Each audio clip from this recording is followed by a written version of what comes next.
అదే RTV app వార్తల్ని క్షణాల్లో చదివే అవకాశం ఉంటుంది. ఒక న్యూస్ పేపర్, ఒక టెలివిజన్ ఛానల్ మీ చేతుల్లో ఎప్పుడు ఉంటాయి.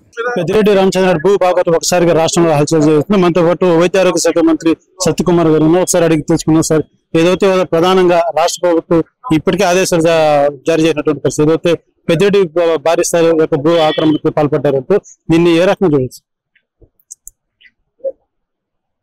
బెటర్ లేట్ దాన్ని ఎవరు అన్నట్టుగా ఉంది. ఎందుకంటే పెద్దిరెడ్డి గారి అవినీతి ఏ రకంగా జరిగింది, ఏ స్థాయిలో జరిగింది, ఏ రకంగా ఆయన జగన్మోహన్ రెడ్డితో గారితో కలిసి అవినీతికి పాల్పడ్డారు, రాష్ట్రాన్ని మొత్తం విధ్వంస మార్గంలో నడిపారనే విషయం మనం చూసాం. ఈ ఒక్కొక్క రాజుకు, ఒక సామంత రాజుకు ఒక ఏరియాను అప్పగించినట్టుగా గతంలో ఒకరికి ఉత్తరాంధ్ర ప్రాంతం, ఒకరి మధ్య ప్రాంతం తనే తాడేపల్లిలో కూర్చొని చేస్తూ మనం గతంలో కూడా విమర్శించాం. మేము తాడేపల్లి కూర్చొని తను అక్కడ నియంత్రించుకుంటూ రాయలసీమ ప్రాంతాన్ని పూర్తిగా పెద్దిరెడ్డి కుటుంబానికి ఇచ్చిన వైనం మనం చూసాం. దానికి అనుకున్నట్టుగా మేము ఆనాడు ఆరోపించినట్టుగానే పెద్దిరెడ్డి రామచంద్రారెడ్డి గారు అనే వ్యక్తి ఏ వ్యవస్థను వదలకుండా, ఏ చిన్న అంశాన్ని కూడా వదలకుండా అవినీతికి పాల్పడే ప్రయత్నం చేశారు. ప్రభుత్వ భూములు కానీ, ప్రజా భూములు కానీ, మదనపల్లి ప్రాంతంలో, తమ్మల ప్రాంతంలో, రాయచోటి ఎక్కడ ఎవరిని అడిగినా చెప్తారు ఏ రకంగా ఎన్ని ఫిర్యాదులు వస్తున్నాయి మనం అందరం చూసాం. అదేవిధంగా ప్రభుత్వ భూములు కూడా ఆధీనపరుచుకొని అన్యాక్రాంతం చేసి బినామీల పేరుతో రిజిస్ట్రేషన్లు చేసుకొని దాని తర్వాత ఆ భాగవతం బయట పడిపోతుంటే ఎంఆర్ఓ కార్యాలయాన్ని కూడా కాల్చేసి ఫైళ్లు నాశనం చేసి సాక్ష్యాధారాలను రూపుమాపే ప్రయత్నం కూడా చేశారు. అంటే ఎటువంటి తేరిన ఆర్థిక నేరస్తులు అర్థమవుతోంది. ఇప్పుడు పూర్తిగా అడవి ప్రాంతాన్ని ఇది చేసుకొని, కబ్జా చేసుకొని, దాంట్లో విలాసవంతమైన భవనాలు నిర్మించుకొని, దానికి రహదారులు నిర్మించుకొని, అంటే మేము ఏమి చేసినా ఎవరు అడగడానికి హక్కు లేదు, ప్రజలంతా పిచ్చవాళ్ళు, గొర్రె వాళ్ళు, వీళ్ళకి ఏం తెలియదు, మా రాజ్యం సాగుతోంది కాబట్టి అటవీ రాజ్యం మేము సాగిస్తాము, దీన్ని ఎవరు ఎదురు చెప్పడానికి లేదు అని వాళ్ళు సాగింది. దాని తర్వాత ప్రభుత్వానికి ఏమైందనేది చూసాం. కానీ వీళ్ళకు కూడా ఖచ్చితంగా నేరం చేసిన వాడు ఎవరు కూడా కాస్త ఆలస్యమైన నేరం చేసుకునేవాడు ప్రతి ఒక్కరు తప్పించుకొని వెళ్ళలేరు, శిక్ష అనుభవించక తప్పదు.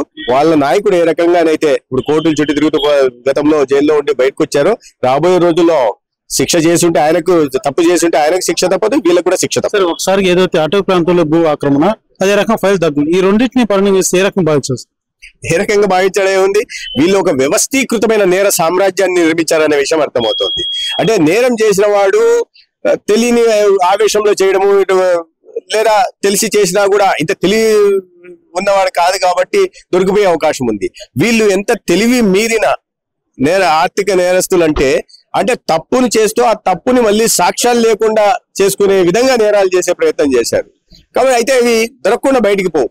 ఇవాళ ఇంత టెక్నాలజీ పెరిగిన రోజుల్లో ఇవన్నీ బయట పడకుండా వెళ్తాయని వాళ్ళు అనుకోవడం వాళ్ళ మూర్ఖత్వం అవుతుంది. భూమి 23 ఎకరాలు అవుతే 45 ఎకరాల వరకు రిజిస్ట్రేషన్ అయిందని, అనేక రకాలుగా వాళ్ళ ఫ్యామిలీలో మిగతా సభ్యుల పేర్ల మీద కూడా ఇదే రకంగా తరహాలు పాల్పడ్డారని ఒక ప్రధాన ఆరోపణ. 37 ఎకరాల దాకా అయిందనే విషయం తెలుస్తా ఉంది. ఇక్కడే అని కాదు, ప్రతి చోట్ల వైసీపీ సమయంలో ప్రతి చోట్ల జరిగాయి ఈ రకంగా. ఎందుకు నేను ప్రాతినిధ్యం వహిస్తున్న ధర్మవరం నియోజకవర్గంలో కూడా ఇరిగేషన్ ల్యాండ్ 40 ఎకరాలు కబ్జా చేశారు. రెవెన్యూ రాజును చెరువును పూర్తి చేసి విలాసవంతమైన భవనాలు నిర్మించుకొని బోటింగ్ కోసం ఏర్పాట్లు చేసుకున్నారు. అంటే ఒకరని కాదు, వీరని కాదు, తనకు మించిన వాడు ఒకడు ఉంటే తాదన్నే వాడు ఒకడు ఉన్నాడు అంటే ఆ పార్టీలో ఒకరు మించిన ఒకరు అవినీతిలో దేంట్లో పోటీ పడ్డారా? మీరేమైనా అభివృద్ధిలో పోటీ పడ్డారా? ప్రజలకు సంక్షేమం అందించడంలో పోటీ పడ్డారా? యువతకు ఉద్యోగాలు అందించే ప్రయత్నంలో పోటీ పడ్డారా? లేదా రాయలసీమ వెనుకబాటును దూరం చేసే ప్రయత్నం చేశారా? పరిశ్రమలు తీసుకొచ్చి వలసలు నాపే ప్రయత్నం చేశారా? లేదా రైతుల జీవితాల్లో వెలుగులు నింపే ప్రయత్నం చేశారా? ఇవన్నీ ఏం చేయకుండా కేవలం అవినీతికి మాత్రం పరిమితమై మీ సొంత ఆస్తులు పెంచుకునే ప్రయత్నం చేశారు. వాటికి అన్నిటికీ ప్రతి పైసాతో సహా లెక్క కట్టి ప్రజలకు తిరిగి ఇవ్వాల్సిన సమయం వచ్చింది. పెద్దిరెడ్డి రామచంద్రారెడ్డి కావచ్చు, వాళ్ళ పార్టీ నాయకులంతా కూడా కబ్జాలకు, భూ కబ్జాలు పాల్పడ్డారే తప్ప గతంలో అభివృద్ధి చేసింది ఏమి లేదు. అభివృద్ధి దిశగా వీళ్ళంతా ఇటువంటి కార్యక్రమాలు చేపట్టలేదు. అదే రకంగా వాళ్ళ పై నాయకులు ఎలా అయితే ఉన్నారో ఆ కింది స్థాయి నాయకులు కూడా కబ్జాల పరంగానే వ్యవహరించారే తప్ప వీళ్ళు చట్టం నుంచి తప్పించుకోలేరు. వీళ్ళు ఎటువంటి అభివృద్ధి కార్యక్రమాలు చేసింది లేదు. వీళ్ళ చేసేదంతా కబ్జాలే పని అనేసి కూడా తీవ్ర స్థాయిలో సత్యకుమార్ ఆరోపిస్తున్నటువంటి పరిస్థితి. అయితే ఏదైతే ఈ యొక్క భూ ఆక్రమణ సంబంధించి మాత్రం ఎట్టి పరిస్థితుల్లో వదిలేది లేదు, చట్టపరంగా ఎటువంటి చర్యలు ఖచ్చితంగా తీసుకుంటామంటూ కూడా తెలియజేసేటువంటి పరిస్థితి.